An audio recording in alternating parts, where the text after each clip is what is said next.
সারা দুনিয়ায় ডানপন্থার জোয়ার। আমেরিকায় ট্রাম্প, ইউরোপে উগ্র জাতীয়তাবাদ, ভারতে হিন্দুত্ববাদ, মোদি, ইসরায়েলে কট্টর ডান। আর সব জায়গায় একটা জিনিস ফিরে আসতেছে, সেটা হইতেছে ধর্মকে কেন্দ্র করে রাজনীতি। প্রগতিশীলরা কইবে ধর্ম রাজনীতিতে ঢুকিচ্ছে, মানে সমাজ পিছাইতেছে। পশ্চাৎপদতা, অন্ধকার যুগ। ধর্মের রাজনীতি কি সবসময় সমাজকে পিছায়? হ্যাঁ, না, পেছায় না। কখনো কখনো সেটা মুক্তির স্বপ্ন দেখায়। আমরা আজকে আলোচনা করব সেটা। ধর্ম অনেক জায়গায় শোষণের নাম মুক্তির হাতিয়ার হয়েছে। আপনি ইরানের কথা ভাবেন, ল্যাটিন আমেরিকার কথা ভাবেন, আমরা এই আলাপে আসবো আবার পরে। ইরান কিভাবে বিপুল শক্তি নিয়ে উঠে দাঁড়াইছে সেটা তো দেখছেন আপনারা কয়েকদিন আগেই। বাংলাদেশেও ধর্মবাদী রাজনৈতিক দল, ধর্ম ব্যাপকভাবে জনপ্রিয় হইতেছে। তরুণেরা দিনে ফিরতেছে, ইসলামী রাজনীতির শক্তি বাড়তেছে। হাসিনার পরাজয় সম্ভব হয়েছে কাদের জন্যে? ইসলামপন্থীদের জন্য। এই ক্রেডিট আমি দেই নাই। হাসিনা পলানোর আগে শেখ রেহানা দরজার ব্যাপারে ফোন দিছিল, ফোন দিয়া কইছিল ভাই সাহেব পলান। কাদের ভয়ে পালাইছে তারা? হাসিনা। তার মুখে শোনেন, শেখ রেহানার মুখে শোনেন। এডিটর সাহেব শোনান। এক সেকেন্ডও দেরি করেন না, কারণ শম্পার বাসায় গেছে, ফটো তুলছে এবং চারিদিকে মানে সাদা ঝোপা পড়া দাঁড়িয়ালা, এই আর কি। তো ইউ শুড লিভ, মানে যত তাড়াতাড়ি সম্ভব। আর আমি কনভিন্স করতেছি যে মানে যা যা আসে ওইটা করবো আর কি। এখানে একদম থাকা সেফ না। তাহলে ও কি বলবে? মার্শাল ল ডিক্লেয়ার করতেছে না সে? ওইগুলো এখন কাম দিয়েন না। You should leave immediately. Okay, শুনেছেন? মাথায় রেখেন, এটাই বাঙ্গু সেকুলারদের মাথা ব্যথা। প্রশ্ন হইতেছে দুনিয়া জুড়ে কেন এমন হইতেছে, বাংলাদেশেও কেন হইতেছে? আর পরের প্রশ্ন, সবচেয়ে জরুরি প্রশ্ন, বাংলাদেশের ধর্মবাদী দলগুলো কি সমাজের একটা প্রগতিশীল মুক্তিদায়ী রূপান্তর ঘটাইতে পারবে, নাকি সমাজকে পেছায় দেবে? এই জায়গায় এসে বাংলাদেশের প্রধান দ্বন্দ্ব থমকায় দাঁড়াইছে। প্রধান দ্বন্দ্বের কথা মনে আছে? হ্যাঁ, মেলাবার আলাপ করছি গেলে, না থাকলে আবারও বলি, এটা ভালোভাবে না বুঝলে রাজনীতি কোন দিকে আগাইতেছে বুঝতে পারবো না আমরা। আসেন প্রধান দ্বন্দ্বটা বুঝে দেখি। একটা সমাজে নানা রকম দ্বন্দ্ব থাকে। একটা নদীতে যেমন নানা ধরনের স্রোত থাকে, একটা না অনেকগুলো স্রোত থাকে, ছোট বড় মাঝারি। তেমন সমাজেও থাকে। যেমন আমাদের দেশে ধনী গরিবের একটা দ্বন্দ্ব আছে না, সেকুলার আর ধর্মবাদীদের একটা দ্বন্দ্ব আছে না, ইংরেজি জানাদের সাথে বাংলা মিডিয়ামের একটা দ্বন্দ্ব আছে না, শহর আর গ্রামের একটা দ্বন্দ্ব আছে না। হ্যাঁ, শহরের লোকেরা তো গ্রামের লোকদের তাচ্ছিল্য করে খ্যাত বলে না। তো এরকম অসংখ্য দ্বন্দ্ব পাবেন দেশে, কিন্তু এর মধ্যে একটা প্রধান দ্বন্দ্ব থাকে, সবচেয়ে বড় দ্বন্দ্ব। সেটা খুঁজে বের করতে হয় রাজনৈতিক কর্মীদেরকে, কোনটা প্রধান দ্বন্দ্ব। আপনি ইতিহাসে তাকান, দেখবেন যে ব্রিটিশ আমলে প্রধান দ্বন্দ্ব কি ছিল? ব্রিটিশদের সাথে আমাদের দ্বন্দ্ব না? হ্যাঁ, না, প্রধান দ্বন্দ্ব ছিল জমিদার আর প্রজার। অসংখ্য কৃষক বিদ্রোহ হয়েছে, এর ফলশ্রুতিতে পাকিস্তানের জন্ম হয়েছে। পাকিস্তান আমলে দ্বন্দ্ব ছিল বাঙালি অবাঙালিদের। হাসিনা আমলে বাংলাদেশে প্রধান দ্বন্দ্ব ছিল ভারতীয় আধিপত্যবাদের প্রত্যক্ষ সেবাদাসী ফ্যাসিস্ট হাসিনার সাথে বাংলাদেশের নাগরিকদের মুক্তির আকাঙ্ক্ষার দ্বন্দ্ব। হাসিনা নাই, এখন প্রধান দ্বন্দ্ব বাংলাদেশের ধর্মবাদী দলগুলো কি সমাজের একটা প্রগতিশীল রূপান্তর, মুক্তিদায়ী রূপান্তর ঘটাইতে পারবে, নাকি সমাজকে পিছায় দিবে? এটাই বাংলাদেশের এখন প্রধান দ্বন্দ্ব। এই প্রশ্নের জবাব খুঁজতে তা আমাদের কাজে লাগবে একজন দার্শনিকের। ওনার নাম কার্ল পোলানি। দর্শন শুনে ডরেন না, সেল চালাইয়া বুঝা যাইবেন। আসেন আল্লাহর নামে শুরু করি। 1944 সালে পোলানি একটা বই লিখেছিলেন, দ্য গ্রেট ট্রান্সফরমেশন। উনি একটা প্রশ্নের জবাব খুঁজেছিলেন, 20 শতকের গোড়ায় ইউরোপে এত সর্বনাশ, ফ্যাসিবাদ, যুদ্ধ, এর শিকড়টা কই? ইউরোপ ফ্যাসিবাদ দেখে ঘাবড়া গেছিল। এই আজদহা কেমনে পয়দা হইল? তারপরে শুরু হয়েছিল খোঁজ, দ্য সার্চ, অনেক কিছু বাইর হয়েছিল কারণ হিসাবে। নানা আলাপে আমার নানা এপিসোডে সেটা ছড়ায় আছে, আমি বারবার করছি সেটা। এই যে যেমন এনলাইটেনমেন্ট থেকে ফ্যাসিবাদের উত্থান, আমি মোনালিসা ছবিটা ব্যাখ্যা করতে আলাপ করেছি। এমনকি সময় গোনা ঘড়ির আবিষ্কার, এটার সাথেও ফ্যাসিবাদের উত্থানের সম্পর্ক আছে। এই ভিডিওতে পাইবেন ঘড়ির সাথে ফ্যাসিবাদ উত্থানের সম্পর্ক নিয়ে আমি আলাপ করছিলাম। একটা বুক রিভিউ করতে যায়, হেনরি মিলারের টপিক অফ ক্যান্সার নিয়ে আলাপ করতে যায়। ওই আলাপ প্রসঙ্গে আসছে কারণ হেনরি মিলারের ওই টপিক অফ ক্যান্সারের টাইমলেসনেস কথাটা ছিল। ওই টাইমলেসনেস বুঝাইতে যায় আমি এই ফ্যাসিবাদের সাথে ঘড়ির সম্পর্কটা আলাপ করছিলাম। তো পোলানি এই ফ্যাসিবাদের কারণটা খুঁজে পেয়েছিলেন অর্থনীতিতে, ইকোনমিতে। আমরা যখন রাজনীতিতে ঢুকেছি তখন সিবি রাজনৈতিক ক্লাসে শিখাইতো ফ্যাসিবাদ আসছে অর্থনৈতিক সংকট থেকে, কিন্তু পোলানি পড়ার পরে বুঝলে আর পুরাই উল্টা বুঝাইছিল। তখন হাঙ্কেরে সিবিবির লোকেরা, ওরাও বুঝে নাই, আঙ্কেরাও বুঝাইতে পারে নাই, দূর পাঠাইছিল আর কি। বেগুলা হুইনা কমিউনিস্ট, তাই বুঝে দেখে নাই অর্থনীতির সংকটের সাথে ফ্যাসিবাদের সম্পর্ক কি, অর্থনীতির আসলে কোন সংকটের সাথে ফ্যাসিবাদের সম্পর্ক আছে। পোলানি অর্থনীতির সাথে ফ্যাসিবাদের সম্পর্কটা কিভাবে বুঝছিলেন, এটা বুঝলে ব্যাপক ফকফকা হয়ে যাবে। আসেন সেটা বুঝে দেখি। পোলানি ভাবছিলেন বাজারের সাথে সম্পর্ক। আসেন আমরা আরেকটু বুঝে দেখি। আমরা ভাবি যে মুক্ত বাজার একটা প্রাকৃতিক জিনিস, ছাইরা দিলে আপনা আপনি চলে, নদীর পানির মতো সেলসালাইয়া। পোলানি কইলেন ভুল কথা, বাজার বানানো হয়, রাষ্ট্র জোর কইরা বানায়, আইন দিয়া বানায়, দরকার হলে লাঠি দিয়া বানায়। অবাধ বাজার মানেই সেটা পরিকল্পিত। আর বাজার যখন সমাজে ঢোকে, সে তিনটা জিনিসকে পণ্য বানায়। তিনটা জিনিসকে মাথায় রাখেন, ভালো করে খেয়াল করেন, যে জিনিসগুলো আসলে পণ্য না, যেমন জমি, শ্রম আর টাকা। পোলানি কইলেন এই তিনটারে পুরাপুরি পণ্য বানাইলে সমাজ ভেঙে যায়। কেন জমি, শ্রম আর টাকা পণ্য না, আর কেন এগুলোকে পণ্য বানাইলে সমাজ ভাঙে? আসেন বুঝে দেখি। এখানে আবার ইসলামের সাথেও সম্পর্ক পাবেন খুঁজে। পণ্য জিনিসটা আসলে কি? ধরেন চেয়ার। এই চেয়ার বানানোই হয় বিক্রির জন্য, তাই না? কারখানায় কাঠ কাটা হয়, জোড়া দেওয়া হয়, দোকানে ওঠে, কেউ কিনে নিয়ে যায়।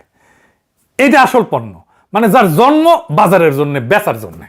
পোলানি কইলেন বাজার এমন তিনটা জিনিসকে পণ্য বানায় যেগুলো আসলে বিক্রির জন্য জন্মায় নাই। যেমন জমি, শ্রম, টাকা। এদের তিনি নাম দিয়েছিলেন কাল্পনিক পণ্য, মানে বাজার এদের পণ্যের মতো ব্যবহার করে, কিন্তু এরা আসলে পণ্য না। আর এখানে সর্বনাশের বীজ এক এক কইরা দেখি। ধরেন জমি, এটা তো প্রকৃতি, আল্লাহর দান, কারখানার মাল তো না। চেয়ার কারখানায় বানানো যায়, জমি বানানো যায় চায় না। তো জমি হইল প্রকৃতি, মাটি, নদী, বন, বাতাস কোটি বছর ধরে আছে। মানুষ এটার উপরে জন্মায়, বাঁচে, মরে, কবরে যায়। আমাদের কবর হয় ওই মাটিতেই। এই জমিটারে যখন সেফ একটা প্লট, একটা দাম, একটা বিক্রয়যোগ্য মাল বানায় ফেলা হয়, তখন কি হয়? একটা গ্রাম ভাবেন, 14-20 ধরে মানুষ ওই মাটিতে চাষ করতেছে। হঠাৎ কোম্পানি এসে বেশি দাম দিয়ে জমি কিনলো, রিসোর্ট বানাইবে। কৃষক টাকা পেইলো ঠিকই, কিন্তু সে যাবে কই? চাষ ছাড়া তো সে আর কিছু জানে না, কৃষি ছাড়া তো কিছু জানে না। শহরের বস্তিতে গিয়ে দিন মজুর হইলো, তার ছেলে মেয়ে স্কুল ছাড়লো। যে জমিতে গ্রামের সবাই মাছ ধরতো সেটা কারখানার বর্জ্য এসে পড়লো, সেটা মরলো। মাটি বিক্রি হইলো, কিন্তু মাটির সাথে বিক্রি হয়ে গেল একটা গোটা জীবনযাপন পদ্ধতি, একটা সম্প্রদায়, একটা প্রকৃতি। এইটা শেয়ার বিক্রির মতো না। শেয়ার হারাইলে আর একটা কেনা যায়। জমির সাথে বাঁধা জীবনটা একবার ভাঙলে সেটা আর জোড়া লাগে না। শ্রম, এটাও তো একটা মানুষের জীবন, আলাদা কোনো বস্তু না তো। শ্রম শুনতে মনে হয় একটা জিনিস যেটা কেনা বেচা যায়, কিন্তু শ্রম আসলে কি? শ্রম মানে একজন মানুষের সময়, তার শরীর, তার ঘাম, তার জীবনের ঘন্টাগুলা, তার স্বপ্নগুলা, তার বাইসে থাকা। শ্রমকে মানুষ থেকে আলাদা করা যায় না তো, কারণ শ্রম মানে মানুষটা নিজে। এখন যে বাজার শ্রমকে সেফ একটা খরচা ভাবে, একটা পণ্য ভাবে, যত এটার দাম কম হবে তত ভালো। তখন কি হয়? গার্মেন্টসের কারখানার কথা ভাবেন, এই যে আমাদের কারখানা ভেঙে পড়ছিল না সাভারে, তো কি মালিকের হিসাবে শ্রমিকদের সংখ্যা, বেতন যত কমানো যায় মুনাফা তত বাড়ে, তাই মজুরি নাই, ছুটি নাই, বাথরুমে যাওয়ার সময় নাই, বিল্ডিং এ ফাটল ধরলেও কাজ চালাইয়া যেতে হয়। শ্রমিক অসুস্থ হলে বদলায় ফেলবে, লাইনার একজন দাঁড়ানো আছে, কিন্তু ওই শ্রমিক তো একটা সংখ্যা না, একটা মানুষ, তার মা আছে, সন্তান আছে, পরিবার আছে, স্বপ্ন আছে, একটা শরীর আছে। এই সব মিলায় মানুষটা। শ্রম ওই মানুষটার বাইচা থাকার প্রমাণ। শ্রমকে পুরোপুরি পণ্য বানানো মানে মানুষের জীবনটাকে পণ্য বানানো। আর মানুষ পণ্য হওয়ার জন্য তো জন্মায় নাই, জন্মাচ্ছে। আর টাকা, এটা তো সম্পর্কের বিশ্বাস। নিজে কোনো পণ্য না, নিজে কোনো মাল না, নিজে টাকা জিনিসটা কি? কাগজ তো, তাই না? কখনো ভাবছেন এটা কাগজের নোট, এর নিজের কোনো মূল্য আছে? আপনি টাকা খাইতে পারবেন, গায়ে দিতে পারবেন, তাহলে টাকার জোর কোথায়? টাকার জোর হইলো বিশ্বাসে। আমি বিশ্বাস করি কাগজটা দিয়ে কালকে চাল কিনতে পারবো, কারণ দোকানদারও একে বিশ্বাস করে যে সে ওই টাকাটা দিয়ে আরো অন্য কিছু কিনতে পারবে। টাকা আসলে মানুষে মানুষের সম্পর্কের একটা মাধ্যম, মিডিয়াম, একটা সামাজিক প্রতিশ্রুতি। এখন এই টাকাকে যখন নিজে একটা পণ্য বানানো হয়, টাকা দিয়ে টাকা বানানোর খেলা, সুদ, এটা তো টাকাকে পণ্য বানায়, টাকা দিয়ে টাকা বানানোর খেলা, তাই না? তার টাকাকে পণ্য বানায় ফেলছে। আগের বিপদে পড়লে কি হইতো? প্রতিবেশী ধার দিত, পরিবার থেকে কার কাছ থেকে ধার নিতাম, আত্মীয় স্বজনদের কাছে ধার নিতাম, সুদ ছাড়া, পরে দিস, এই বইলা, এই সম্পর্কের ভিত্তিতে, তাই তো? এখন ওই জায়গায় আসছে ঋণের কারবার, সুদ সহ, কিস্তি সহ, না দিলে ঘরের চাল খুলে নেওয়া হুমকি। যে ধার ছিল সম্পর্ক, সেটা হইলো ব্যবসা। প্রতিবেশী হইলো পাওনাদার।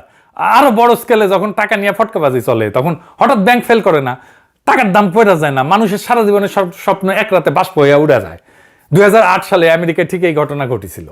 টাকাকে জুয়ার মাল বানাইলে গোটা অর্থনীতি টলমল করে। এবার বুঝেছেন তো সুদ কেন ইসলামে হারাম? বুঝেছেন?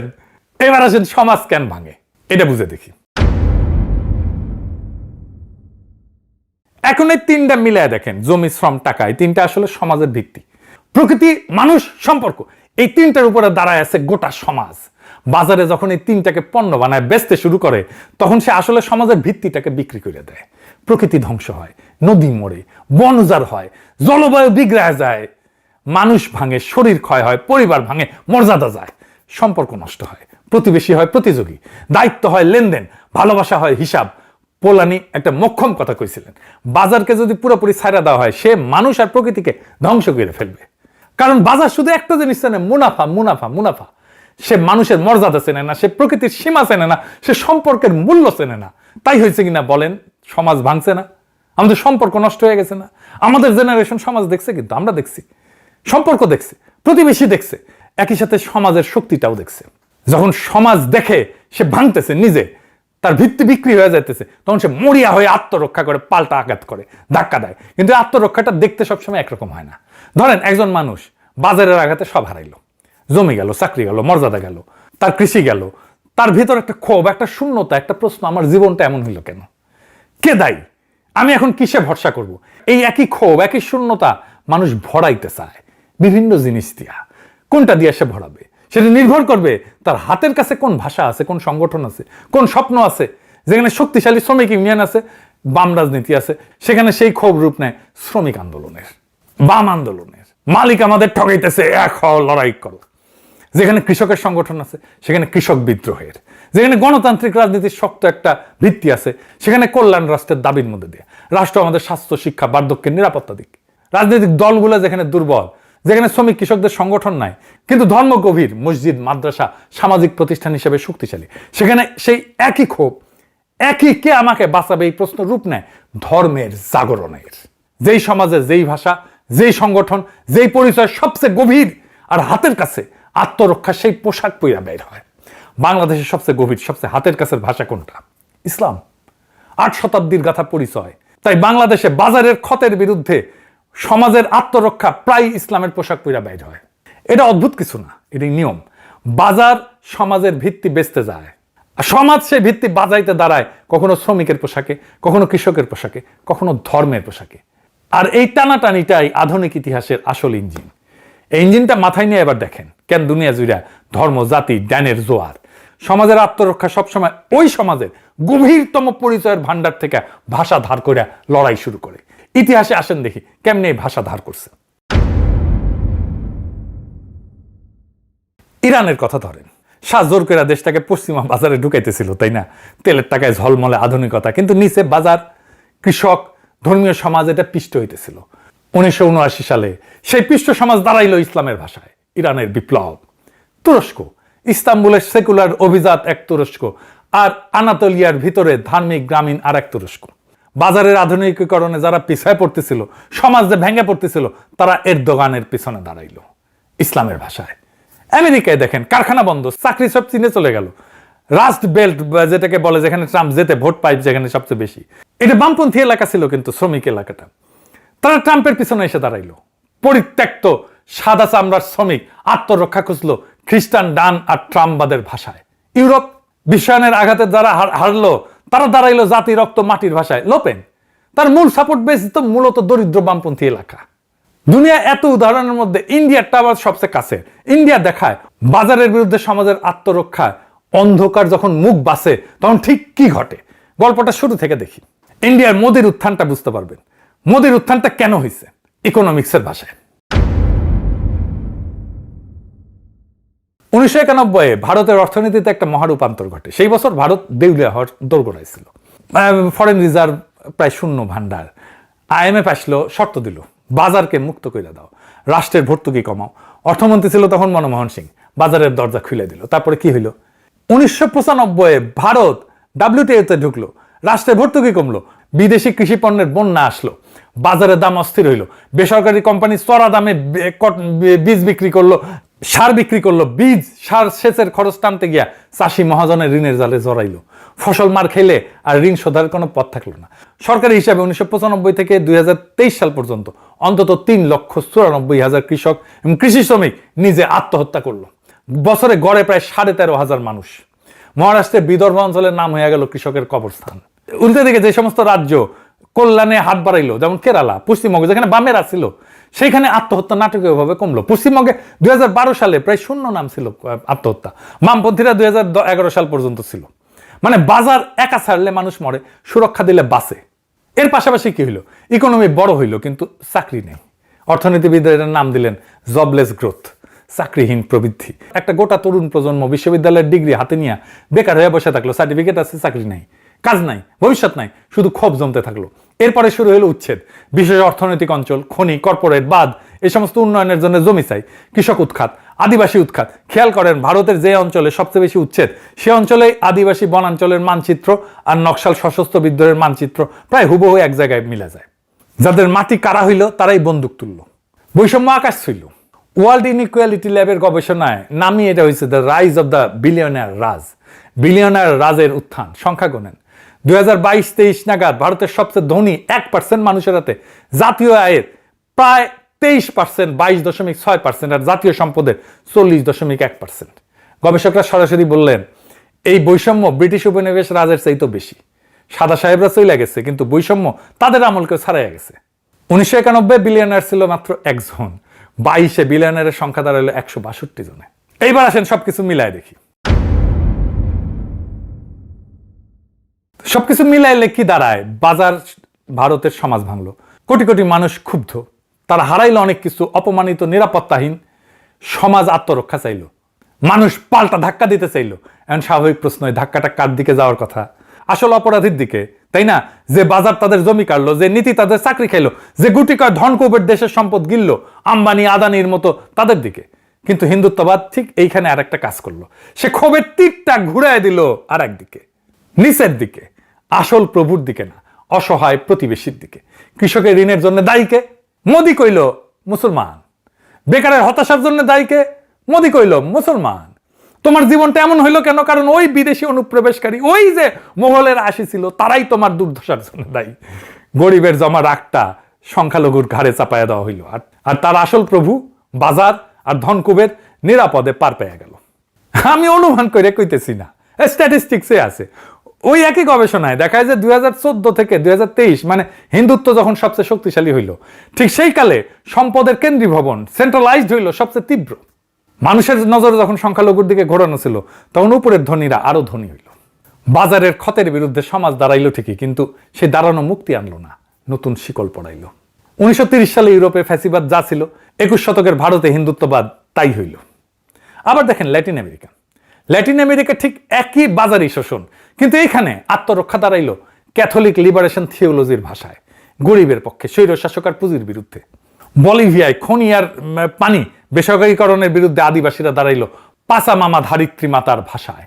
এখন আমার ক্ষুদ্র ভ্রাতা আর ভগিনীরা কবে পাসা মামা আবার কি দাদা, আর আমার এডিটর কবে এপিসোড ছোট করেন দাদা।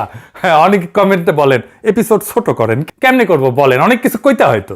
আসেন দেখি পাসা মামা কি। পাসা মামা হইল আন্দিজ পর্বত অঞ্চলের আদিবাসীদের কেচুয়া আর আইমারা জনগোষ্ঠীর একটা প্রাচীন দেবীর ধারণা। বলিভিয়া, পেরু, ইকুয়েডরের পাহাড়ি আদিবাসীরা হাজার হাজার বছর ধরে এই বিশ্বাস বহন করতেছে। এই শব্দটার মানে মোটামুটি ধরিত্রী মাতা বা বিশ্ব জননী, মাটি, প্রকৃতি, ফসল, পাহাড়, পানি সবকিছুর জননী। এটা ঠিক আমরা আমাদের প্রকৃতি ধারণার মতো না। পাসা মামা নিছক জড় প্রকৃতি না, সে একজন জীবন্ত সত্তা, যার সাথে মানুষের সম্পর্ক পারস্পরিক লেনা দেনার। মানুষ মাটি থেকে নেয়, তাই মাটিকে ফেরাইয়া দিতে হয় শ্রদ্ধা, যত্ন, ভারসাম্য। প্রকৃতি এইখানে মালিকানার বস্তু না, সম্পর্কের সঙ্গী। পোলানি সেই কাল্পনিক পণ্য, মনে আছে না, জমি মানে প্রকৃতি। পোলানি কইছিলেন জমি আসলে পণ্য না, কিন্তু বাজার তারে পণ্য বানায়। বলিভিয়ায় ঠিক এইটাই ঘটলো, বহুজাতিক কোম্পানি আসলো খনি খুঁজতে, গ্যাস তুলতে, এমনকি পানি পর্যন্ত প্রাইভেটাইজেশন করতে, বেসরকারীকরণ করতে। প্রকৃতিকে, মাটিকে, পানিকে সেফ মুনাফার কাঁচামাল বানানো হইলো। আর এর বিরুদ্ধে আদিবাসীরা যখন দাঁড়াইলো, তারা কোন ভাষায় দাঁড়াইলো? তারা তো শ্রমিক ইউনিয়ন বা পরিবেশবাদী এনজিওর পশ্চিমা ভাষায় দাঁড়াইলো না, তারা দাঁড়াইলো নিজেদের গভীরতম পরিচয়ের ভাষায়। তোমরা পাসা মামাকে বিক্রি করতে পারো না, ধরিত্রী মাতা পণ্য না। 2000 সালে বলিভিয়ার কোচাবাম্বা শহরে পানি সরবরাহ একটা বিদেশি কোম্পানির হাতে তুলে দিছিল, প্রাইভেটাইজ করছিল। পানির দাম আকাশে উঠলো, গরিব মানুষ বৃষ্টির পানিও ধরে রাখতে পারতো না, নিষিদ্ধ ছিল। সাধারণ মানুষ, আদিবাসী কৃষক রাস্তায় নামলো, বিদ্রোহ করলো। শেষে সরকার পিছু উঠতে বাধ্য হইল, বেসরকারীকরণ বাতিল হইল। এইটা দুনিয়া জুড়ে বাজার বিরোধী আন্দোলনের একটা আইকনিক ঘটনা হয়ে থাকলো। এই আন্দোলনের নেতাই ছিল এভো মোরালেস। এরপরে সে বলিভিয়ার প্রথম আদিবাসী প্রেসিডেন্ট হইল। এমনকি 2009 সালে বলিভিয়ার নতুন সংবিধানে পাসামামার প্রকৃতির অধিকার আইনি স্বীকৃতি পাইল। প্রকৃতিকে আইনগত অধিকার আলা সত্তা হিসেবে গণ্য করা হয়েছে। দুনিয়ায় বিরল, আর কোথাও হয় নাই। কত প্রগতিশীল দেখেন। তাহলে প্যাটার্নটা কিভাবে মেলে দেখেন। ইঞ্জিনে কি বাজার প্রকৃতিকে পণ্য বানাইতে চাইলো, আর আত্মরক্ষা দাঁড়াইলো সেই সমাজের গভীরতম পরিচয়ের ভাষায়। বাংলাদেশে যেমন ইসলাম, বলিভিয়ায় তেমনি পাসামামা আদিবাসী ঐতিহ্য। বাজারের আঘাত, কিন্তু ভাষা আলাদা। যেই সমাজে যেই পরিচয় সবচেয়ে গভীর, সবচেয়ে হাতের কাছে, সেটা ধইরা লড়াইটা দাঁড়ায়। ইরানে ইসলাম, ভারতে হিন্দুত্ব, আমেরিকায় খ্রিস্টান পরিচয়, ল্যাটিন আমেরিকায় ক্যাথলিক পরিচয়, বলিভিয়ায় আদিবাসী ঐতিহ্য। তাহলে বাংলাদেশে কোন ভাষা? অবশ্যই ইসলাম। 8 শতাব্দীর গাথা পরিচয়, যে ভাষায় তিতুমির জমিদার বাজারের বিরুদ্ধে বাঁশের কেল্লা করছিল, ফারাইজিরা কৃষকের পক্ষে দাঁড়াইছিল, সেই একই ভাষা আজকে ফিরে আসতেছে। মানে বাংলাদেশে ইসলামী জাগরণ কোনো বিচ্ছিন্ন ঘটনা না, ধর্মান্ধতাও না, সৌদি টাকার ষড়যন্ত্র না। এটা একটা বৈশ্বিক নিয়মের অংশ, একটা ভাঙা সমাজের ন্যায্য আর্তনাদ, যেটা তার নিজের গভীরতম ভাষা ইসলাম সেইটা খুঁজে পেয়েছে। এইটারে ঠেকাইতে পারবে না বাঙ্গু সেকুলারেরা। এইটা ইতিহাসের অনিবার্য গতিপথ। কিন্তু বাংলাদেশের ইসলামী শক্তি কোন অভিমুখে বাজার বিরোধী লড়াই নিয়ে যাবে সেটা এখনো পরিষ্কার না। যদি ল্যাটিন আমেরিকার মতো মুক্তির পথে যায় তাহলে স্বাগতম, আর ইন্ডিয়ার মতো যদি অন্ধকারের পথে যায় তাহলে আমাদের দুর্ভাগ্য। কিন্তু যেই রাস্তাতেই যাক, বাঙ্গু এলিটদের সেকুলার লিবারাল রাজনীতির আয়ু আর বেশি দিন নাই। আমাদের কাজ হইতেছে আমাদের আজকের আগামীর লড়াইটাকে মুক্তির পথে চালিত করা, এই পথে অগ্রসর করা। এছাড়া আমাদের কোনো উপায় নাই। সেই পথেই অগ্রসর করাইতে হবে, কারণ ওই পথেই আমাদের আজাদি। ইনকিলাব জিন্দাবাদ, আজাদি জিন্দাবাদ।